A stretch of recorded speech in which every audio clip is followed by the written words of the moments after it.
Hello friends, நான் உங்கள் ரமேஜா பானு பேசுகிறேன்.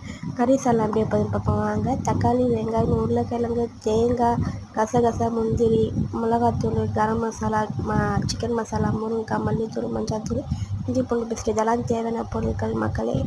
அதை நல்லா குட்டி குட்டியாக வெட்டி எல்லாமே ஒரு தட்டில் வச்சுட்டு தேங்காய் பேஸ்ட் அரைப்போம்.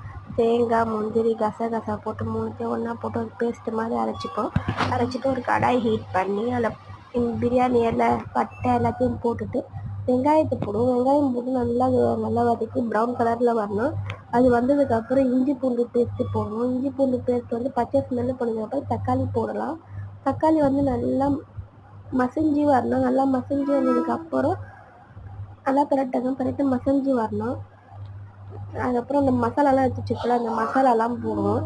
கரம் மசாலா, கறி மசாலா,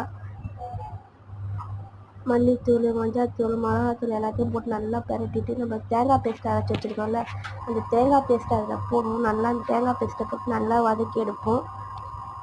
வதக்கிட்டு நம்ம காய்கறிலாம் அரைச்சி வச்சுருக்கோம் பாருங்கள், அந்த காய்கறி இந்த நேரத்தில் காய்கறியை போடுங்க. ஒரு 2 நிமிஷம் நல்லா வதக்கி விடுங்க. காய்கறி போட்டு நல்லா வதக்கி விட்டு கறி நான் ஒரு 1/2 கிலோ கறி வாங்கி வச்சுருக்கேன். அதுக்கேற்ற மாதிரி மசாலா போட்டுருக்கேன். நீங்களும் அதுக்கேற்ற மாதிரி போட்டுக்கங்க. கறியை போட்டு நல்லா பரட்டிட்டு ஒரு 2 நிமிஷம் விட்டிங்கன்னா அந்த கறி அப்படியே எண்ணெய் பிரிஞ்சு கொஞ்சம் மசாலாலாம் ஊறி வெந்தா மாதிரி இருக்கும். அப்போ உப்பு போட்டுக்கங்க. உப்பு தேவையான அளவு போட்டு நல்லா வதக்கிக்க. தேவையான அளவு தண்ணி ஊற்றி, குழம்புக்கு என்ன அளவு தண்ணி வேணுமோ அந்த அளவு தண்ணி ஊற்றி நல்லா கொதிக்க வச்சுட்டு எண்ணெய்லாம் மேலே பிரிஞ்சு வரும். எண்ணெய்லாம் பிரிஞ்சு வந்ததுன்னா உங்களுக்கு குழம்பு ரெடி. நியூ சேனல் ஓப்பன் பண்ணியிருக்கேன். நான் புதுசாக சேனல் ஓப்பன் பண்ணியிருக்கேன். சப்ஸ்கிரைப் பண்ணுங்கள்.